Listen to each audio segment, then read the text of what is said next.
Olá, amigos. Vamos discutir agora, então, a construção histórica do conceito de senso comum, mito e filosofia.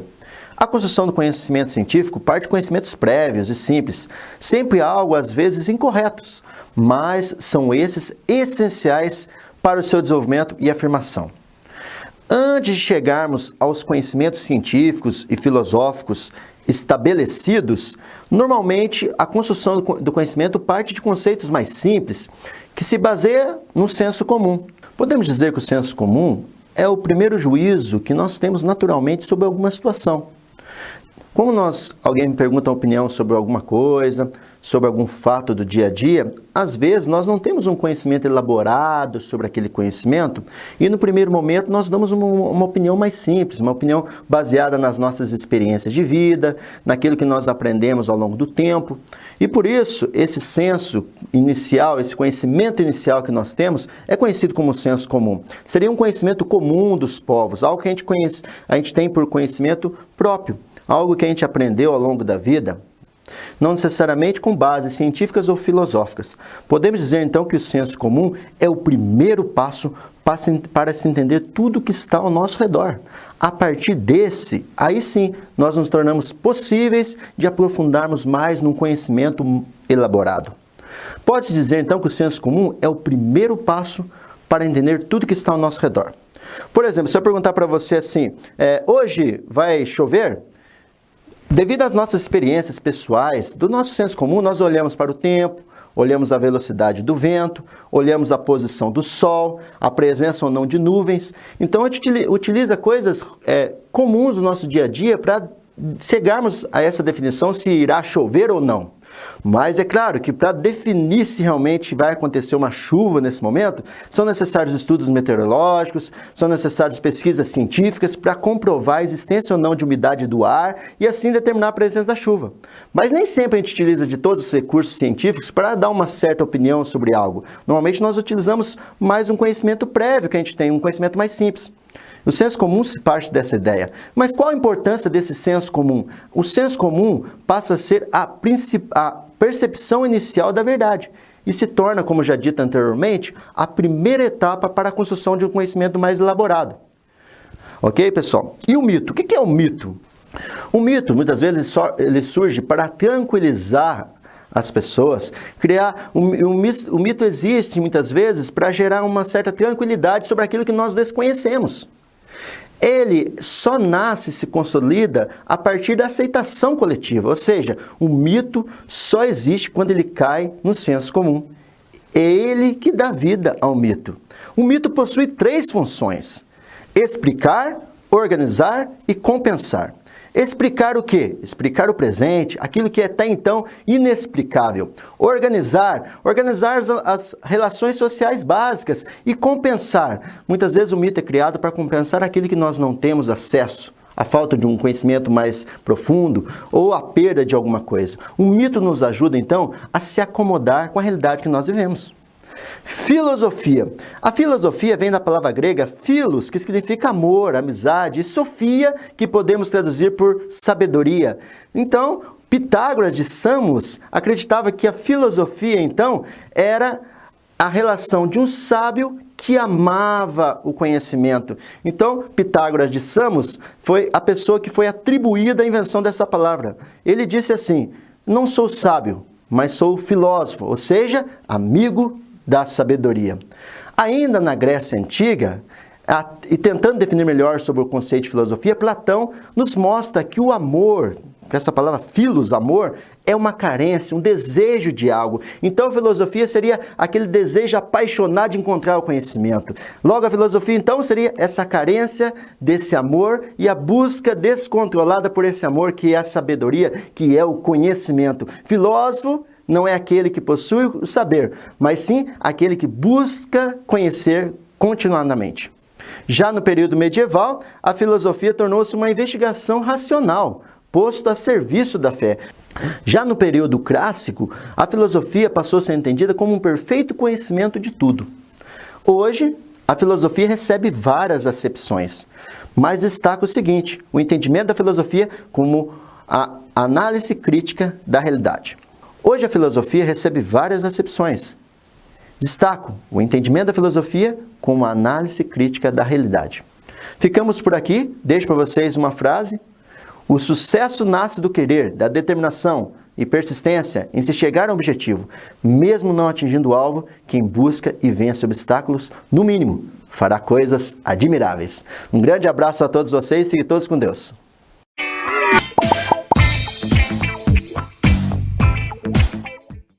Vamos então estudar a história de construção do pensamento ético a partir de pensadores em diferentes momentos históricos.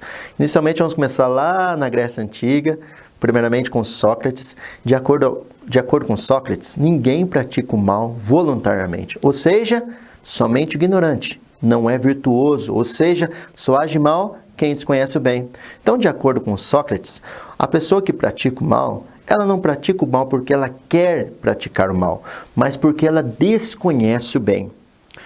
Nós podemos discutir hoje na atualidade isso. Será que as pessoas que praticam o mal hoje tiveram a oportunidade de conhecer o caminho certo? Muitas vezes, eles apenas estão reproduzindo aquilo que foi aprendido ao longo da história da vida deles.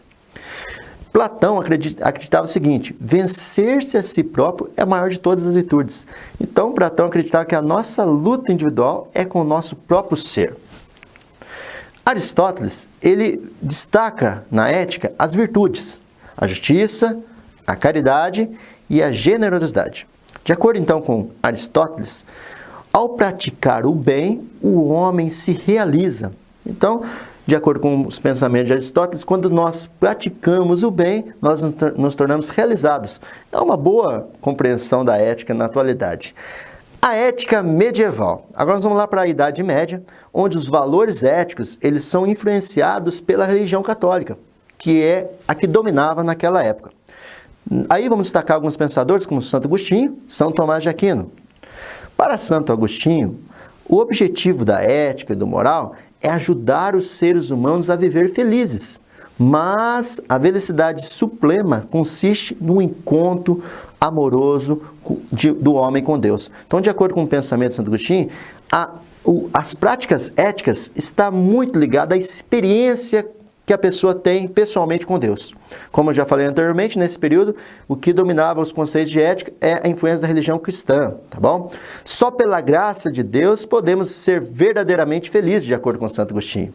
São Tomás de Aquino já acreditava que o bem ao outro é algo que realiza o ser humano, assim como nós já vimos anteriormente em outros pensadores na Grécia Antiga. Então, Santo Agostinho acreditava que ao praticar o bem, o homem se realiza. Vamos agora para a ética moderna, século XV até o século XVII. Nesse período, a filosofia moderna reduz o homem à razão. Há uma transferência, como nós vimos anteriormente, que na Idade Média o centro era o cristianismo, era Deus, agora esse centro é transferido para a razão. Então, a transferência do centro dos estudos éticos e morais sai das bases teológicas e passa para a base filosófica, onde o centro que era Deus passa a ser o próprio homem. Aí vamos destacar alguns pensadores: Descartes, John Locke, David Hume, Jean-Jacques Rousseau. De acordo com Descartes, toda fé se deposita na razão humana. Só ela nos permitiria construir um conhecimento absoluto. O único princípio ético, então, consistia em seguir normas e costumes morais que viesse a maioria seguir. Então, de acordo com Descartes, o melhor era ser igual à maioria, para evitar, assim, problemas na vida, evitando, assim, rupturas ou conflitos. Então, de acordo com Descartes, o melhor princípio ético é a moral, é o valor aceito pela maioria. John Locke, filósofo, ele acredita o seguinte, que todos os homens nascem com os mesmos direitos. Quais direitos? Liberdade, propriedade e a vida. Então, as relações éticas devem se basear, ser pautadas no respeito mútuo. David Hume defende que as nossas ações, muitas vezes, elas são motivadas apenas pelas paixões. Então, de acordo com David Hume, o ser humano é resultado, as ações humanas são resultados das paixões que o motivam. Jean-Jacques Rousseau, ele concebe o homem como um ser bom por natureza, o que é conhecido como o mito do bom selvagem, quer dizer que todo ser humano, ele é por natureza bom. Agora vamos para o período ético contemporâneo. Com destaque a Kant, ele afirma que só age moralmente quando, pela sua livre vontade, determina as ações com a intenção de respeitar os princípios que reconheceu como bons. Ou seja, para Kant, o homem só consegue agir moralmente a partir do momento que ele se torna um ser livre. Então a liberdade é o que possibilita o homem agir de maneira correta ou não na sociedade. Jeremy Bentham e Stuart Mill, dois pensadores também na ética contemporânea, eles desenvolveram uma ética baseada no princípio da utilidade. Para eles, o bom é aquilo que é útil para o maior número de pessoas, e o mal é o seu contrário.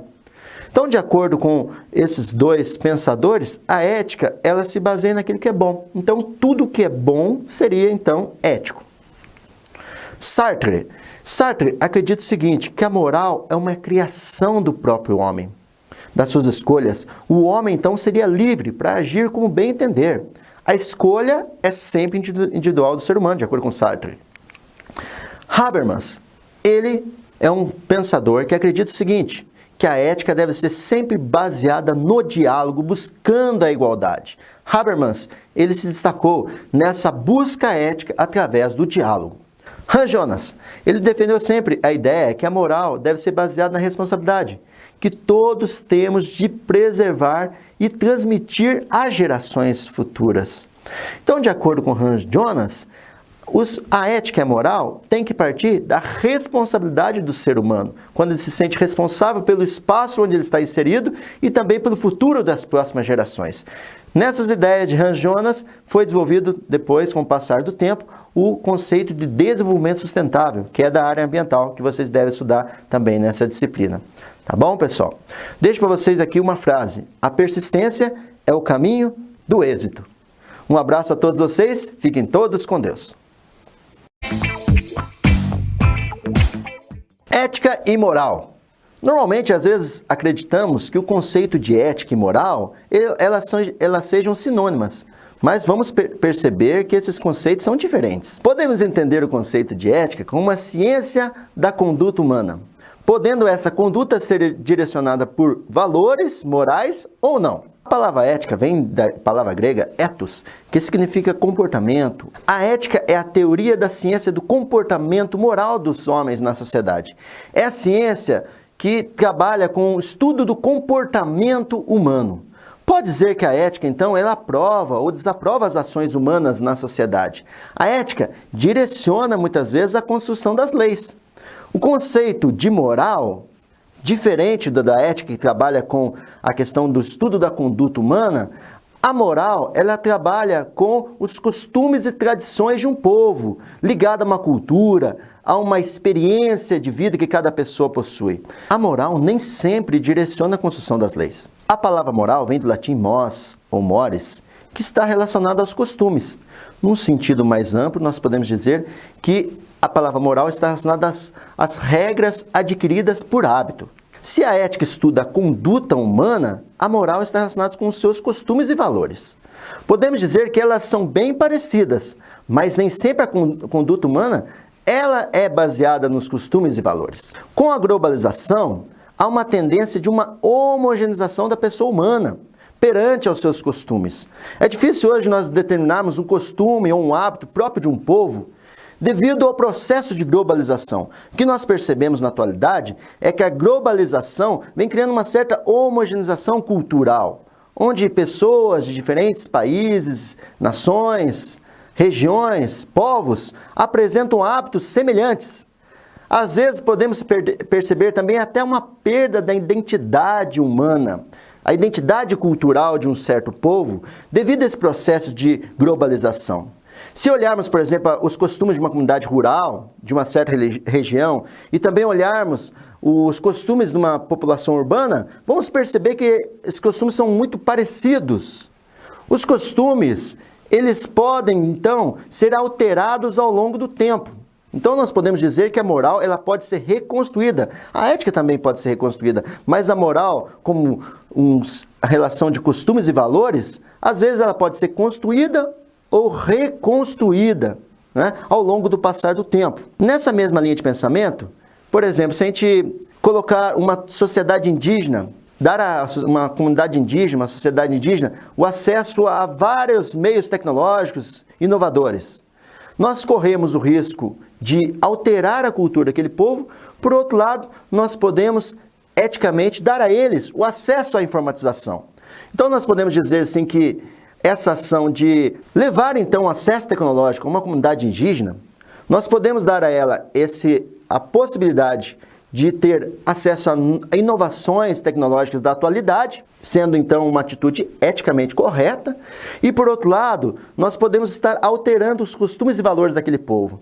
Então essa ação nós poderíamos resumir de maneira bem simples, uma ação ética, mas amoral. Por sua natureza, a moral é sempre plural, porque nós temos vários costumes e vários valores que mudam de pessoa para pessoa, de povo para povo, de família para família. Podemos dizer então que a moral ela é plural, como já dito anteriormente.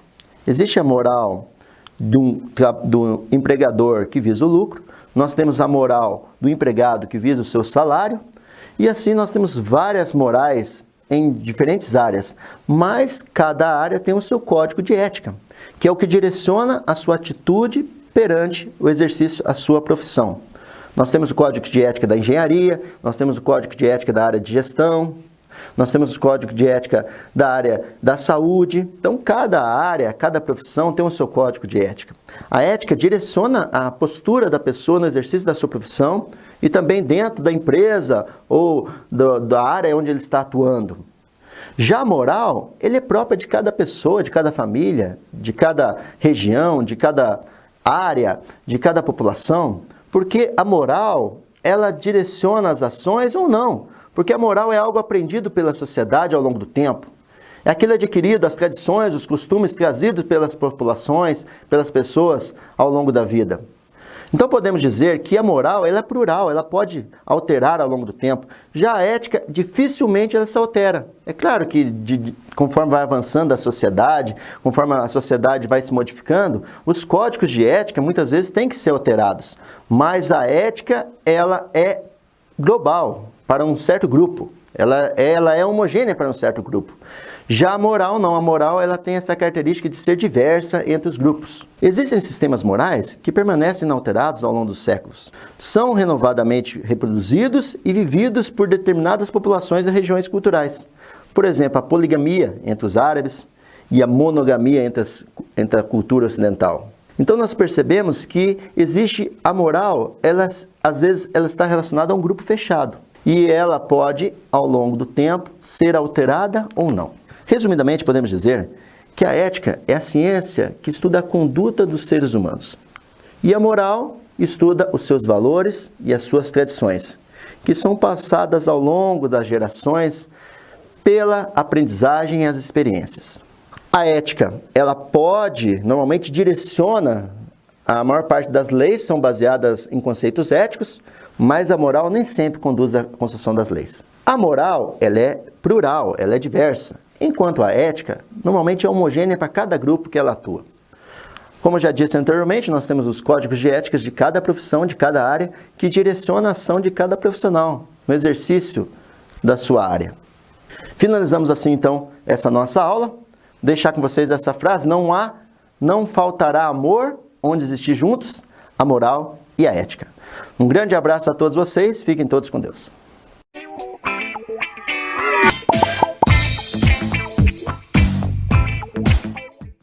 Max Weber foi um sociólogo alemão, nascido em 1864 e falecido em 1920. Foi um dos precursores da sociologia econômica. Weber acreditava que a função do sociólogo era explicar as lógicas casuais da realidade. Weber compreendeu a sociedade de modo mais abstrato, mais integrado às questões históricas, culturais e sociais. Weber acreditava sempre na existência de duas éticas, da ética da convicção e a ética da responsabilidade. Não quer dizer que quem tem a ética da convicção não tenha a ética da responsabilidade. As duas existem na nossa vida, de acordo com Weber, de acordo com a circunstância e o momento. A ética da convicção, muitas vezes, é individualista e parte de verdades e convicções individuais. Já a ética da responsabilidade ela tem uma preocupação social, com o contexto onde a pessoa está inserida em sua sociedade. Vamos explicar a ética da convicção e a ética da responsabilidade na atuação política, por exemplo. Vamos imaginar uma atitude de um político com base em sua ética da convicção. Baseado na sua ética da convicção, o político vai ter as ideias baseadas nas ideias do seu partido político. Por exemplo, diante de uma realidade, a postura daquele líder político é baseada apenas nos ideais partidários. Já se esse mesmo político for agir de maneira baseada na ética da convicção, ele não necessariamente seguiria ao pé da letra os pensamentos ideais do seu partido, mas ele poderia partir de um bom senso, do bem-estar comum, e aí tomar atitudes não necessariamente ligadas ao seu partido político, mas sim às suas próprias preocupações com toda a sociedade em si. Às vezes, diante de uma situação, somos levados a tomar uma posição diferente, às vezes, dos ideais do grupo onde estamos inseridos, porque a responsabilidade coletiva nos pede aí uma postura diferente, a fim de atender à necessidade global. A partir da ética da convicção, o sujeito, ele não apenas segue ordens, mas ele faz uma mensuração dos pontos positivos e negativos, o que realmente é viável e que seja melhor para a maior parte das pessoas naquele momento.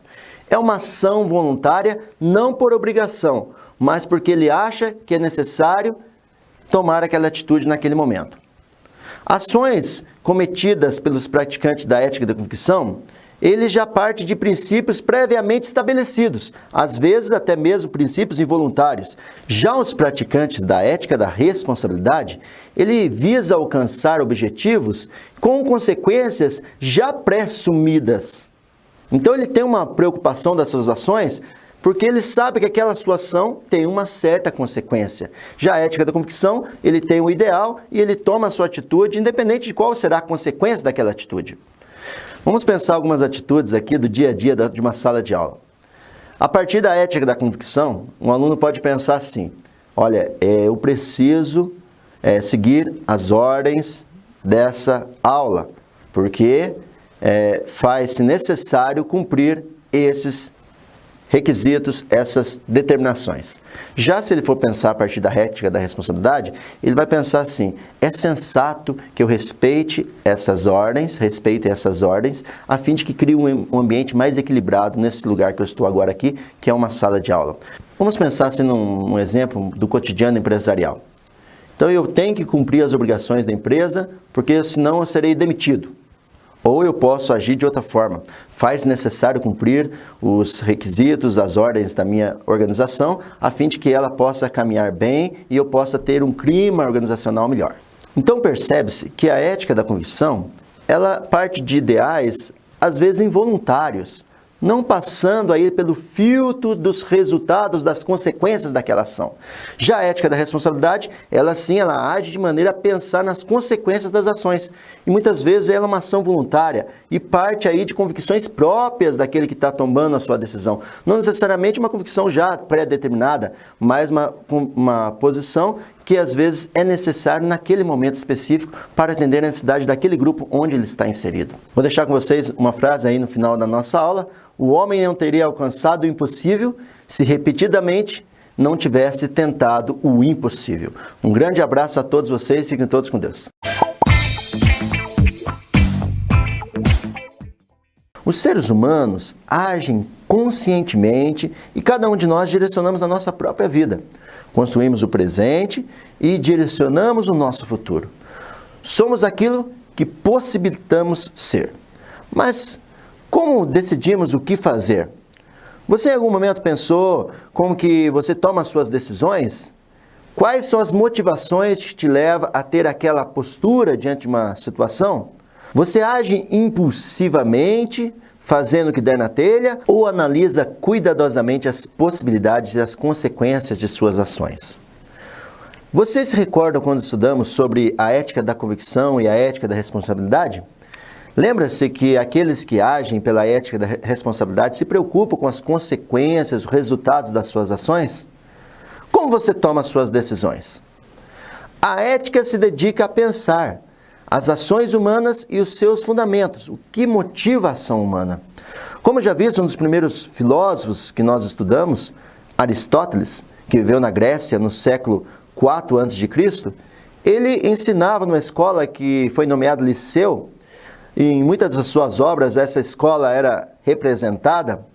E lá nessa escola, a Escola Liceu de Aristóteles, ele estudava o agir humano. O filósofo ensinava que todo conhecimento e todo trabalho humano visam o bem. O bem seria então a finalidade de toda ação humana, de acordo com Aristóteles. A busca do bem é o que nos difere de outros seres. De acordo com Aristóteles, o homem sempre busca o bem. Em uma das suas aulas, na Escola Liceu, Aristóteles questionou os seus alunos sobre qual o mais alto de todos os bens que se pode alcançar pela ação. E a resposta encontrada por Aristóteles foi a felicidade. Então, a felicidade é o maior bem alcançado pela ação humana. De acordo com Aristóteles, o homem visa em todas as suas ações a busca pela felicidade. Sua resposta, ela ecoa até os dias de hoje. E nós percebemos, muitas vezes, na vida humana atual, essa busca constante pela felicidade. Então, de acordo com Aristóteles e tantos outros pensadores, a finalidade da vida é a busca pela felicidade. Identifica-se como uma qualidade de vida o homem feliz. No entanto, Aristóteles percebeu que a resposta que o homem dá diante dessa busca pela felicidade nem sempre é singular, ou seja, igual a todos os seres. De acordo com Aristóteles, as nossas decisões, as nossas posturas, a nossa busca pela felicidade, ela é mediada pela nossa vida familiar, pela nossa vida religiosa, pela nossa vida social. Então, de acordo com Aristóteles, essa busca da felicidade, ela parte já de conceitos e de valores pré-estabelecidos por experiências que tivemos ao longo da nossa vida. Então podemos dizer que a felicidade é uma resposta individual de cada um de nós. Cada um tem a sua própria felicidade, cada um enxerga a vida de uma forma e busca essa felicidade pelos meios que acha mais adequado. Não podemos dizer então que a felicidade é um bem já preparado, pronto, acabado, mas ela é construída a partir dos sonhos, dos anseios e dos projetos de vida individual de cada ser. Muitas vezes essa felicidade ela tem uma característica que é semelhante dentro de um grupo, mas ela não podemos dizer que ela é homogênea para todos os seres humanos. Como já dito anteriormente, a nossa felicidade ela é baseada em valores familiares, religiosos ou pelos convívios sociais, escolares que nós vivenciamos ao longo da nossa vida. Recordamos que alguns agem de acordo com seus valores, como já vimos lá no início do nosso conteúdo, que o estudo dos valores está relacionado com a moral. Mas podemos dizer que nem todas as ações humanas são direcionadas por nossos valores, como já vimos anteriormente.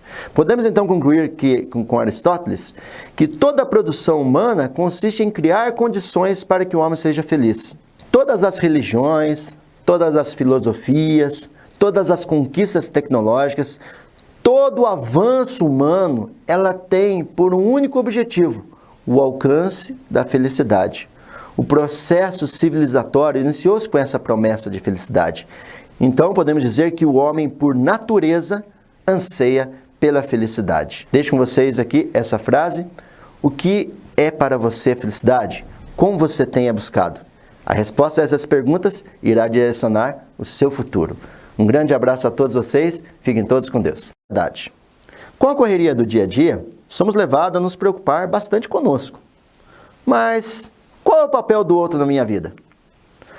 Procure fazer uma retrospectiva em sua memória emocional e destaque seus principais motivos de alegria e de tristeza em seu cotidiano.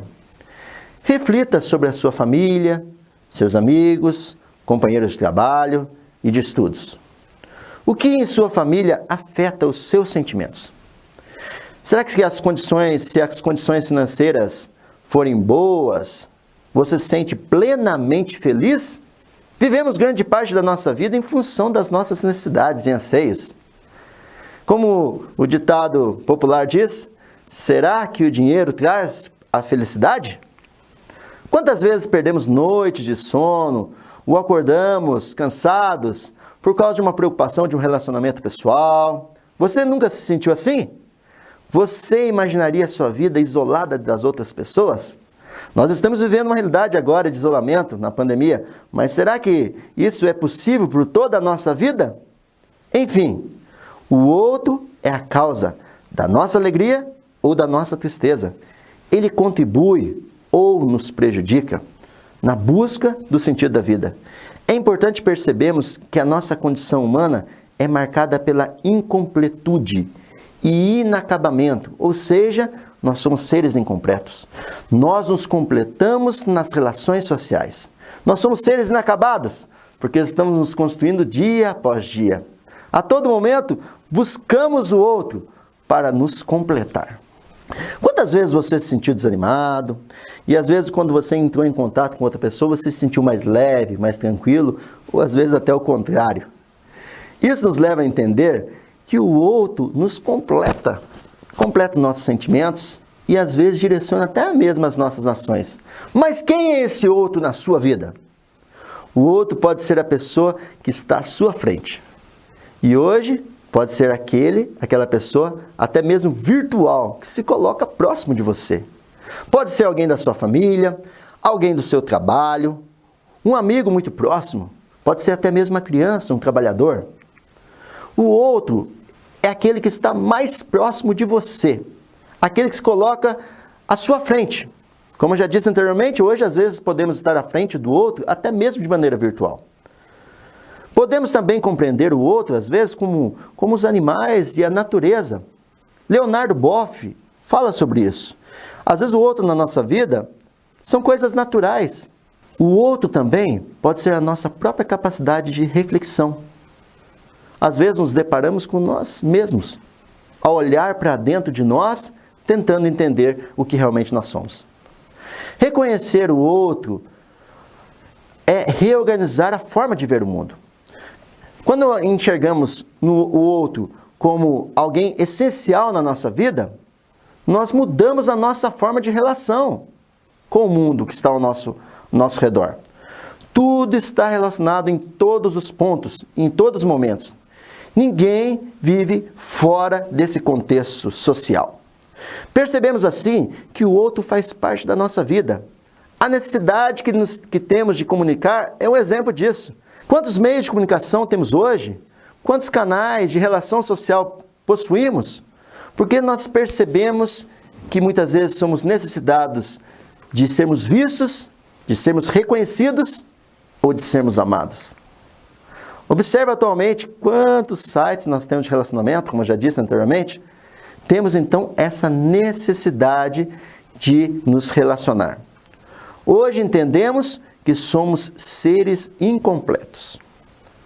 Não que eu estou falando que você é uma pessoa falha ou uma pessoa que não tem qualidades. Eu estou falando que nós somos incompletos.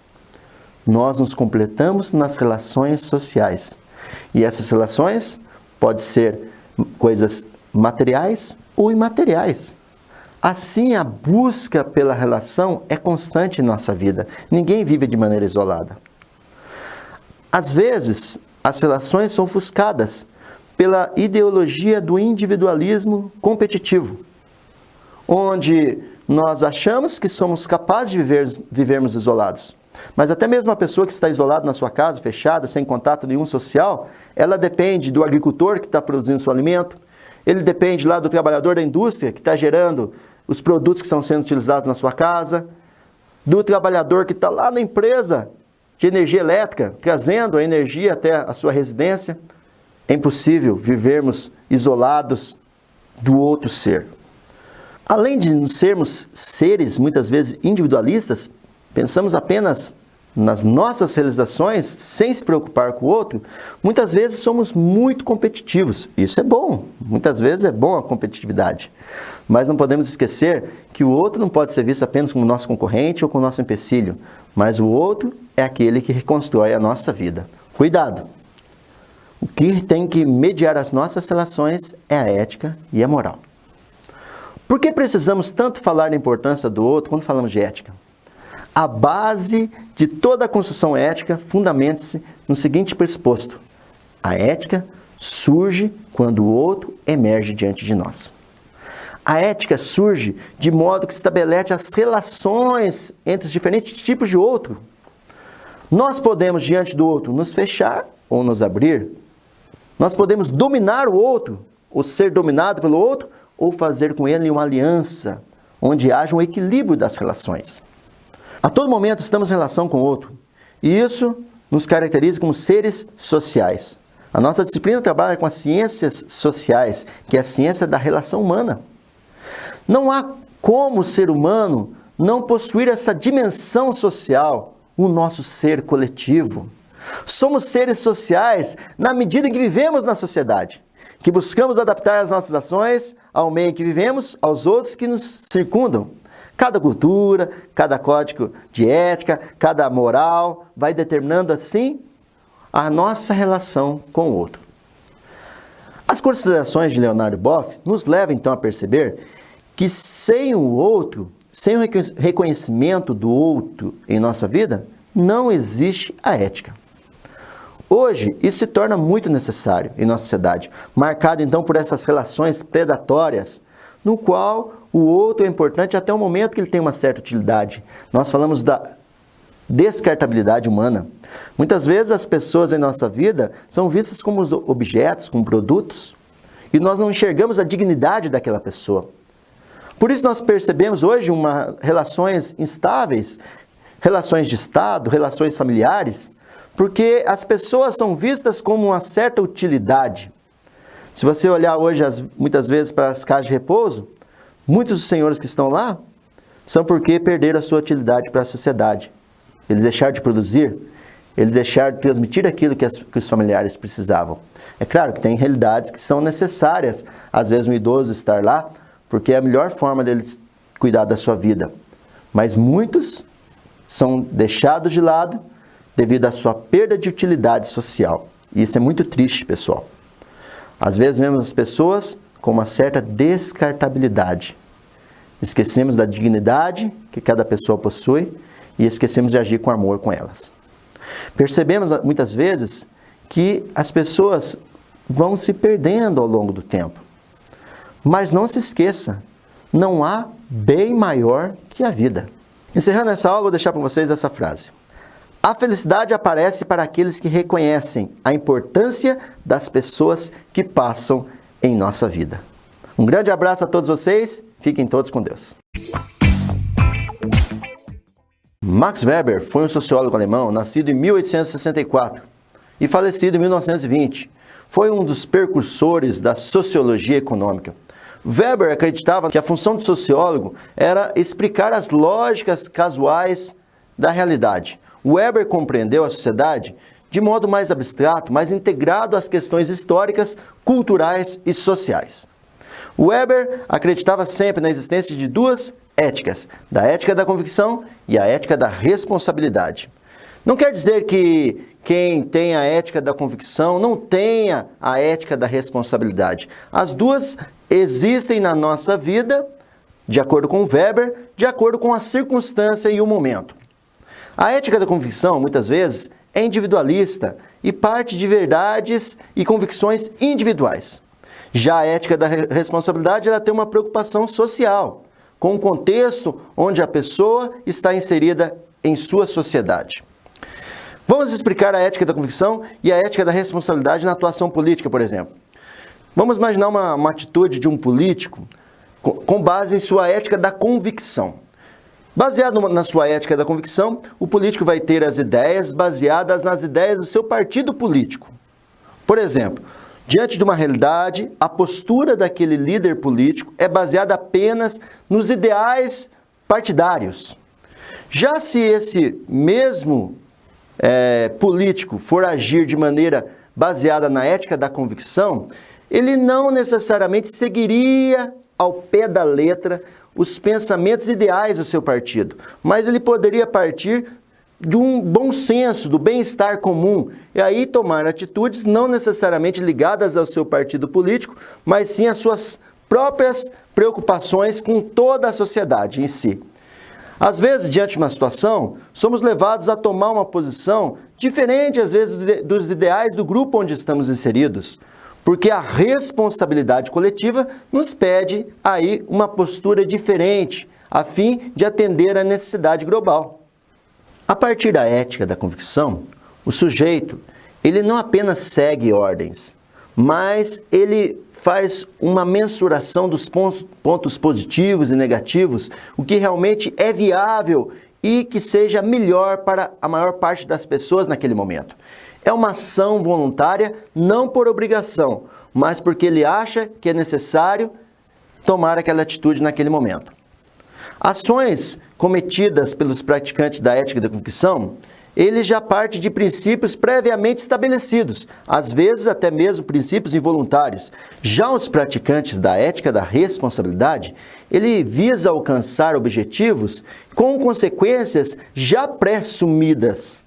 Então ele tem uma preocupação das suas ações, porque ele sabe que aquela sua ação tem uma certa consequência. Já a ética da convicção, ele tem um ideal e ele toma a sua atitude, independente de qual será a consequência daquela atitude. Vamos pensar algumas atitudes aqui do dia a dia de uma sala de aula. A partir da ética da convicção, um aluno pode pensar assim: olha, eu preciso seguir as ordens dessa aula, porque faz-se necessário cumprir esses requisitos, essas determinações. Já se ele for pensar a partir da ética da responsabilidade, ele vai pensar assim: é sensato que eu respeite essas ordens, a fim de que crie um ambiente mais equilibrado nesse lugar que eu estou agora aqui, que é uma sala de aula. Vamos pensar assim num exemplo do cotidiano empresarial. Então eu tenho que cumprir as obrigações da empresa, porque senão eu serei demitido. Ou eu posso agir de outra forma. Faz necessário cumprir os requisitos, as ordens da minha organização, a fim de que ela possa caminhar bem e eu possa ter um clima organizacional melhor. Então percebe-se que a ética da convicção, ela parte de ideais, às vezes involuntários, não passando aí pelo filtro dos resultados, das consequências daquela ação. Já a ética da responsabilidade, ela age de maneira a pensar nas consequências das ações. E muitas vezes ela é uma ação voluntária e parte aí de convicções próprias daquele que está tomando a sua decisão. Não necessariamente uma convicção já pré-determinada, mas uma posição que às vezes é necessário naquele momento específico para atender a necessidade daquele grupo onde ele está inserido. Vou deixar com vocês uma frase aí no final da nossa aula: o homem não teria alcançado o impossível se repetidamente não tivesse tentado o impossível. Um grande abraço a todos vocês, fiquem todos com Deus. Primeiramente, vamos entender que toda empresa tem uma função social. O conceito de função social da empresa quer dizer que ela não deve apenas se preocupar com o lucro, mas sim com os reflexos de suas ações perante a sociedade.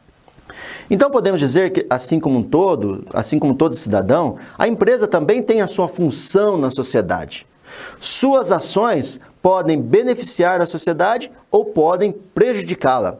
Por isso, as ações das empresas devem ser baseadas no conceito de responsabilidade social. Mas o que vem a ser responsabilidade social? A responsabilidade da empresa reflete aí, perante a sociedade, nos aspectos ambientais, referentes também à qualidade de vida, à segurança, também com base em princípios éticos da igualdade. Então podemos dizer que a empresa ela tem um papel social.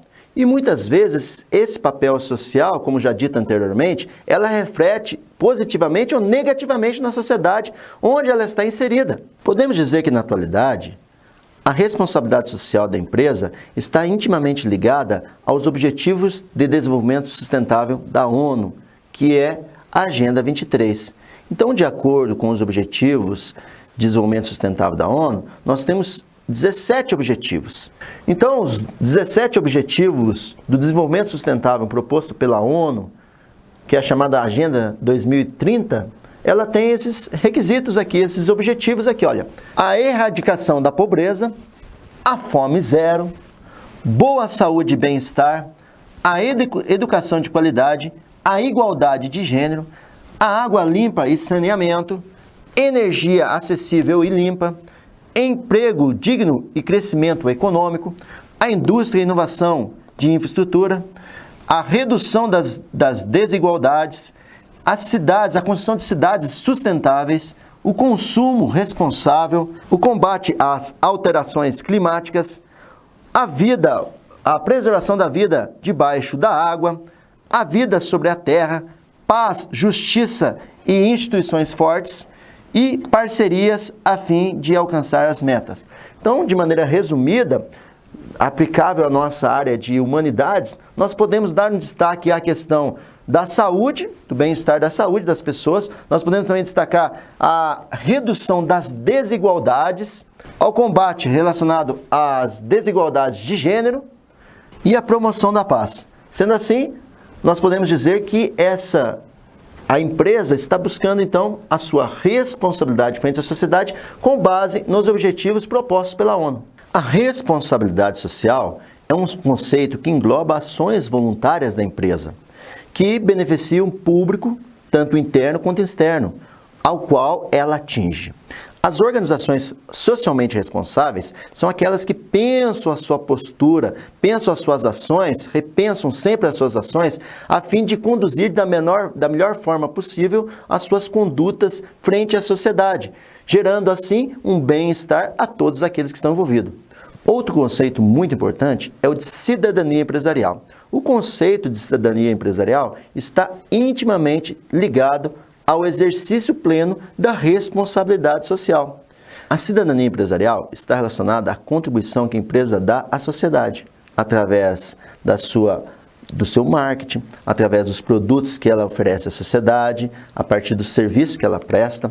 Podemos dizer, então, que a cidadania empresarial é uma forma de gestão que define a relação ética e transparente da empresa com os públicos ao qual ela se relaciona. Então, as empresas devem ter posturas que sejam compatíveis com os objetivos que acabamos de ver da responsabilidade social propostas aí pela ONU, visando o desenvolvimento sustentável, que é a Agenda 23. Vale destacar que a cidadania empresarial contribui para o desenvolvimento de uma nova imagem empresarial. Então, ela agrega valor à empresa a partir da melhoria da sua imagem. Num cenário tão competitivo, a melhoria da imagem da empresa a partir do exercício da cidadania empresarial pode ser um grande diferencial no mercado. Deixo com vocês, ao final dessa aula, essa frase: inteligência é a capacidade de se adaptar às mudanças. Um grande abraço a todos vocês, fiquem todos com Deus. Os seres humanos agem conscientemente e cada um de nós direcionamos a nossa própria vida. Construímos o presente e direcionamos o nosso futuro. Somos aquilo que possibilitamos ser. Mas como decidimos o que fazer? Você em algum momento pensou como que você toma as suas decisões? Quais são as motivações que te levam a ter aquela postura diante de uma situação? Você age impulsivamente, fazendo o que der na telha, ou analisa cuidadosamente as possibilidades e as consequências de suas ações? Vocês se recordam quando estudamos sobre a ética da convicção e a ética da responsabilidade? Lembra-se que aqueles que agem pela ética da responsabilidade se preocupam com as consequências, os resultados das suas ações? Como você toma as suas decisões? A ética se dedica a pensar as ações humanas e os seus fundamentos, o que motiva a ação humana. Como já visto, um dos primeiros filósofos que nós estudamos, Aristóteles, que viveu na Grécia no século IV a.C., ele ensinava numa escola que foi nomeada Liceu, e em muitas das suas obras essa escola era representada, e lá nessa escola, a Escola Liceu de Aristóteles, ele estudava o agir humano. O filósofo ensinava que todo conhecimento e todo trabalho humano visam o bem.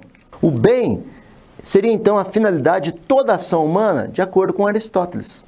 A busca do bem é o que nos difere de outros seres. De acordo com Aristóteles, o homem sempre busca o bem. Em uma das suas aulas, na Escola Liceu, Aristóteles questionou os seus alunos sobre qual o mais alto de todos os bens que se pode alcançar pela ação. E a resposta encontrada por Aristóteles foi a felicidade. Então, a felicidade é o maior bem alcançado pela ação humana. De acordo com Aristóteles, o homem visa em todas as suas ações a busca pela felicidade. Sua resposta, ela ecoa até os dias de hoje. E nós percebemos, muitas vezes na vida humana atual, essa busca constante pela felicidade. Então, de acordo com Aristóteles e tantos outros pensadores, a finalidade da vida é a busca pela felicidade.